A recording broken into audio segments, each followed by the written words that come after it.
Tonight, we're going to explore something that sounds simple, but is actually one of the most mind-bending concepts in all of science. A light year. You've probably heard this term thousands of times. Scientists use it constantly when talking about space. But here's what most people don't realize. When you actually understand what a light year means, when you truly grasp the distance it represents, it changes how you see the universe. It's not just a big number. It's a distance so vast that it challenges our ability to comprehend it. And by the end of this journey, you're going to understand exactly why astronomers need this measurement and why nothing else would work. Before we go any further, if you find this kind of deep exploration interesting, a quick like or subscribe really helps the channel grow. It's a small thing for you, but it makes a huge difference for me. Now, let's dive in. Let's begin with something familiar. Distance. You understand distance in your everyday life. You know how far it is to the grocery store, to your workplace, to the next city over. These are distances you can relate to because you've traveled them. You have a sense of what they mean in terms of time, in terms of effort, in terms of what you'll see along the way. A kilometer is about the distance you can walk in 10 to 12 minutes at a normal pace. These measurements work perfectly well for everyday life. If someone tells you the store is 5 kilometers away, you know roughly how long it'll take to drive there. You can picture the journey in your mind. Maybe you'll pass a few traffic lights. Maybe you'll see some familiar landmarks. The distance is concrete and relatable. If someone says a city is 200 kilometers away, you can plan your trip accordingly. That's about 2 hours of driving. You'll want to fill up your gas tank, maybe bring some snacks. Plan for a rest stop halfway. These distances are human-scaled. They fit into our lives and our experience.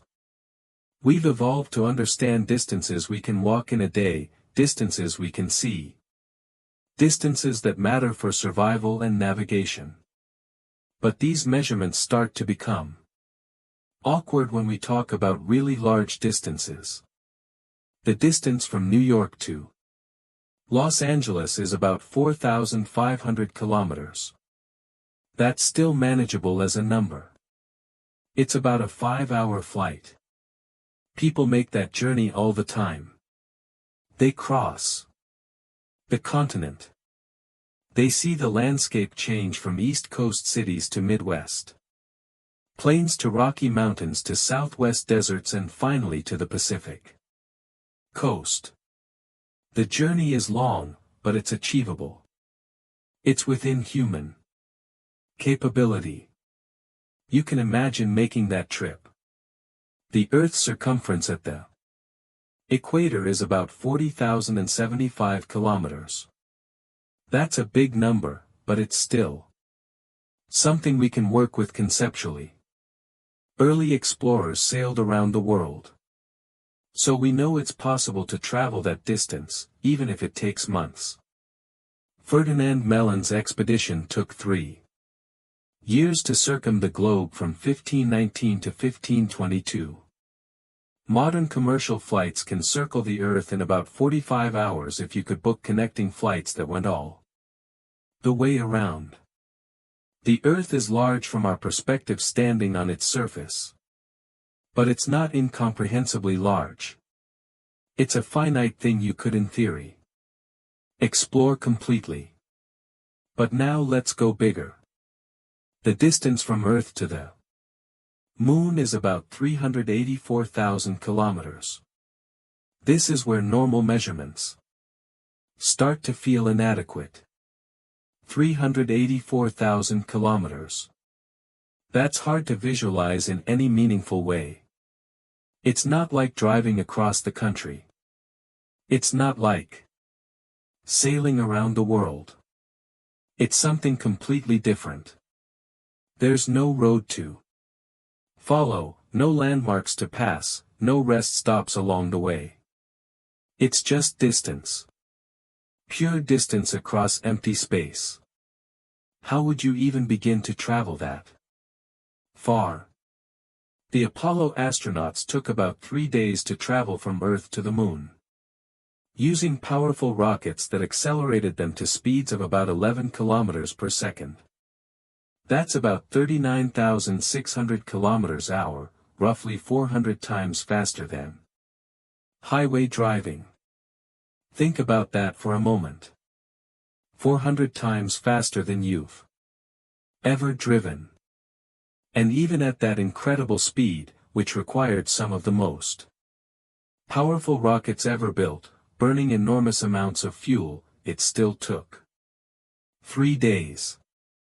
3 days of traveling through empty space at speeds no human had ever experienced before, just to reach our nearest celestial neighbor. And that's just to the Moon, the closest celestial body to Earth. The Moon is so close you can see it with your naked eye. You can see details on its surface with a pair of binoculars. It's right there hanging in the sky. And yet, it takes 3 days of rocket travel to reach it. When we start talking about the distance to other planets, to the Sun, to other stars, kilometers become completely useless. The numbers get so large that they lose all meaning. They become abstract symbols on a page rather than distances you can relate to in any way. The distance from Earth to the Sun is about 150 million kilometers. Try to visualize that. You can't, can you? Your brain just sees it as a really big number, but you don't have any intuitive sense of what it means. There's nothing in your daily life that prepares you for a distance like that. Nothing in human evolution prepared us to think about distances this large. We evolved to understand the distance to the next water source, the distance to the hunting grounds, the distance we could walk in a day. We didn't evolve to comprehend 150 million kilometer. The Apollo spacecraft that took astronauts to the Moon traveled at about 11 kilometers/s on average. At that speed, it would take about 160 days over 5 months to reach the Sun's distance. The fastest spacecraft humans have ever built, the Parker Solar Probe, travels at speeds up to 192 kilometers per second when it's close to the Sun, using its gravity to slingshot itself to higher and higher speeds. Even at this incredible speed, which is about 17 times faster than the Apollo spacecraft, the probe still takes months to complete its orbits around the Sun. And the star is close. It's right here in our cosmic neighborhood. It's the star we orbit. It's the source of all the light and heat that makes life on Earth possible. We see it every day. It's familiar. And yet, it's 150 million kilometers away. A distance so vast that even our fastest spacecraft takes months to traverse it. When we start talking about distances to other stars, even the Sun's distance becomes tiny by comparison. The Sun is our nearest star and it's 150 million kilometers away. The next nearest star, Proxima Centauri, is about 266,000 times farther than that. 266,000 times farther than a distance that already takes our fastest spacecraft months to cover. This is why astronomers needed a different unit of measurement. Not because they like making things complicated, not because they want to confuse people with big numbers, but because kilometers simply don't work when you're measuring cosmic distances. Using kilometers to measure distances to stars would be like using millimeters to measure the distance between countries. Technically possible, but completely impractical. The numbers become so large they lose all meaning. They stop being distances and become just numbers. Abstract mathematical concepts that don't connect to anything in our experience. So, astronomers came up with something different. The light year. But here's what you need to understand right from the start. A light year is not a measure of time. I know it has the word year in it, which makes it sound like time, but it's not. A light year is a measure of distance. It's the distance that light travels in 1 year. Now, why base a measurement on light? Because light is special. Light is the fastest thing in the universe. Nothing can travel faster than light. It's not just a speed limit that we haven't broken yet. It's a fundamental law of physics. The speed of light is a constant, unchanging, the same everywhere in the universe. Whether you're on Earth, on Mars, in another galaxy, or at the edge of the observable universe, light always travels at the same speed. Light travels at about 300,000 kilometers per second. Let me say that again because it's important. 300,000 kilometers per second. Every single second, light travels 300,000 kilometers. This isn't an approximation or an estimate. It's been measured with extraordinary precision. The exact value is 299,792.458 km/s, but for our purposes, 300,000 kilometers per second is close enough. That's incredibly fast. To put it in perspective, light can travel around the Earth's equator about 7.5 times in 1 second. In the time it takes you to snap your fingers, light could circle the entire planet multiple times.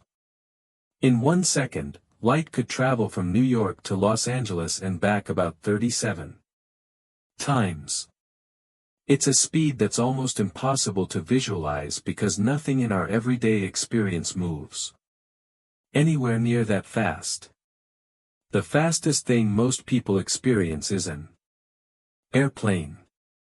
A commercial jet flies at about 900 km/h or about 0.25 km/s. Light travels over 1 million times faster than that. The fastest car ever built, the Thrust SSC, reached about 1,200 km/h or about 0.33 km per second. Light is about 900,000 times faster.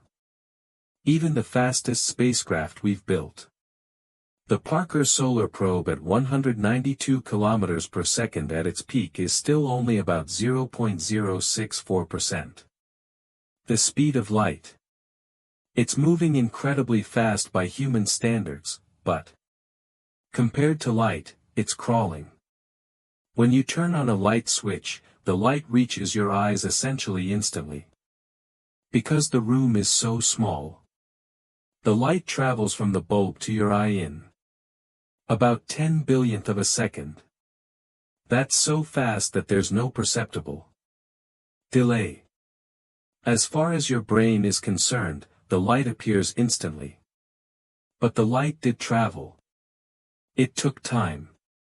It's just that the time was so short. You couldn't possibly notice it. When you see the sun in the sky, you're actually seeing it as it was 8 minutes and 20 seconds ago, because that's how long it takes light to travel from the sun to Earth. The sun is so far away. That even light traveling at 300,000 kilometers per second needs over 8 minutes to cover the distance. This has an interesting implication. If something happened on the sun right now, if it suddenly changed color or dimmed or even exploded, we wouldn't know for over 8 minutes. The event would happen, but the light carrying information about that event would still be traveling toward us. We'd keep seeing the sun as it was, not as it is, for over 8 minutes. When you look at the moon, you're seeing it as it was about 1.3 seconds ago. Not much of a delay, but still a delay. When astronauts walked on the moon and talked to mission control on Earth, every word they spoke took 1.3 seconds to reach Earth. And every response from mission control took 1.3 seconds to reach the moon. This created a nearly 3-second gap in every exchange. You can hear this delay in the recordings. There's always this pause, this lag, because the radio signals carrying their voices traveled at the speed of light. And even light needs time to cross the distance between Earth and the moon. Light doesn't travel instantly. It has a speed. And that speed, while incredibly fast, is still finite. This is one of the most important discoveries in physics. Before the late 1600s, most people assumed light traveled instantly.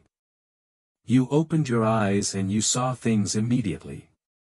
So, it seemed like light must be instantaneous.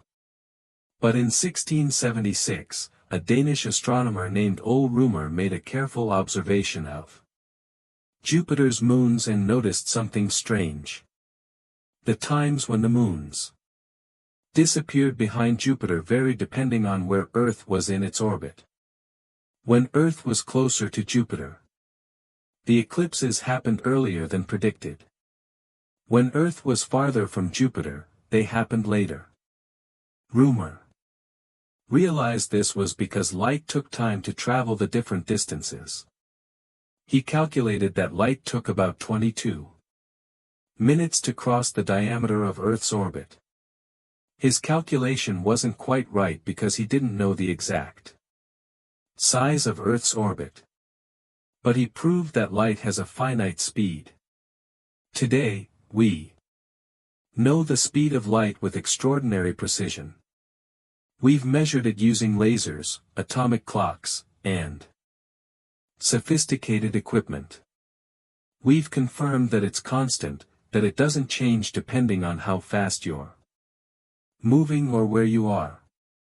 And we've discovered that this speed, this constant, is woven into the very fabric of the universe. It's not just the speed that light happens to travel at. It's a fundamental property of spacetime itself. So a light year is the distance light travels in 1 year at this speed. Let's calculate that. Light travels at 300,000 km/s. There are 60 seconds in a minute, 60 minutes in an hour, 24 hours in a day, and 365 days in a year. If we multiply all of these together, 300,000 * 60 by 60 * 24 by 365, we get approximately 9.46 trillion kilometer. To be more precise, it's 9,460,730,472,580.8 kilometer. But for simplicity, we usually just say 9.46 trillion kilometer. That's what a light year is. 9.46 trillion kilometer. Not a measure of time, but a measure of distance. The distance that light, the fastest thing in the universe, travels in 1 year. And that's the number we're going to try to understand tonight. Because understanding what a light year means is essential to understanding our place in the universe, the distances between stars, and the true scale of the cosmos. But first, we need to talk about what a trillion actually means. Because most people have no intuitive sense of how large this number really is. We throw around words like million, billion, and trillion in everyday conversation. We hear about government budgets in the trillions, about billionaires, about millions of people, but we don't really understand the massive differences between these numbers. They all sound like big numbers, so we treat them as roughly equivalent. But they're not. The differences between them are staggering. A million is 1,000 thousands. If you saved $1 every day, starting today and continuing without ever stopping, you'd have $1 million. In about 2,740 years. That's a long time, but it's conceivable. You can imagine a timeline stretching back 2,740 years. That takes you back to ancient Greece, to the early Roman Republic, to a time when humans were already building cities, writing books, creating civilizations. It's a comprehensible span of time. A billion is 1,000 millions. Now, we're jumping up by a factor of 1,000. If you saved $1 every second, not every day, but every single second, you'd need about 32 years to save $1 billion. That's more than the time it takes for a generation to grow up. If you started counting seconds when you were born and counted continuously without sleeping, eating, or taking any breaks whatsoever, you'd be 32 years old when you reached $1 billion. Think about that. 1 million seconds is about 11.5 days. That's conceivable. You can imagine a period of 11.5 days. It's less than 2 weeks. But 1 billion seconds, that's 32 years. The jump from 1 million to 1 billion is enormous. A trillion is 1,000 billions. And here's where numbers start to completely lose their connection to anything we can relate to. If you counted to 1 trillion, counting one number per second without stopping, it would take you about 31,700 years. Let me put that in perspective. That's longer than all of recorded human history. Agriculture, the foundation of civilization, was only invented about 10,000 years ago. Before that, all humans lived as hunter-gatherers, moving from place to place, following animal herds and seasonal plants. Writing systems appeared about 5,000 years ago in Mesopotamia. The pyramids of Egypt were built about 4,600 years ago. The wheel was probably invented about 5,500 years ago. To count to 1 trillion, you'd need to have started counting before any of that happened. You'd need to have started when humans still lived in small tribal groups. When there were no cities, no nations, no written language, no agriculture, no permanent settlements. You'd need to have been counting through the entire span of human civilization, through every invention, every discovery, every empire that rose and fell, through every war, every peace, every triumph and tragedy in human history. And you'd still be counting today, and you'd still have thousands of years to go before you reached a trillion. Let me try to make this even more concrete. 31,700 years ago, modern humans were living in the last ice age. We were using stone tools. We were hunting woolly mammoths and giant ground sloths. We had barely begun to spread across the globe. Modern humans had only recently left Africa and were just starting to populate Europe and Asia.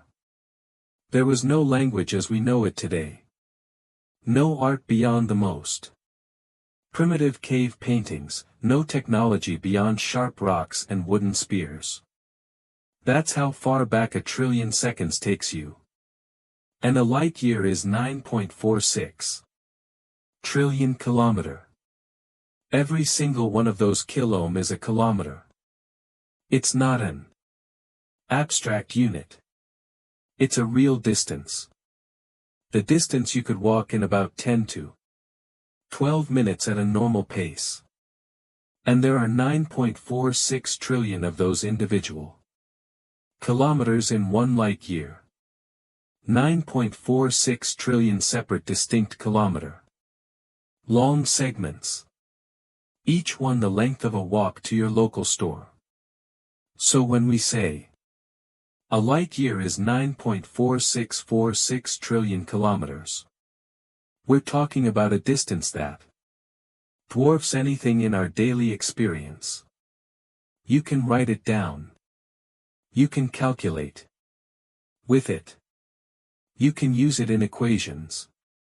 But grasping it intuitively is nearly impossible.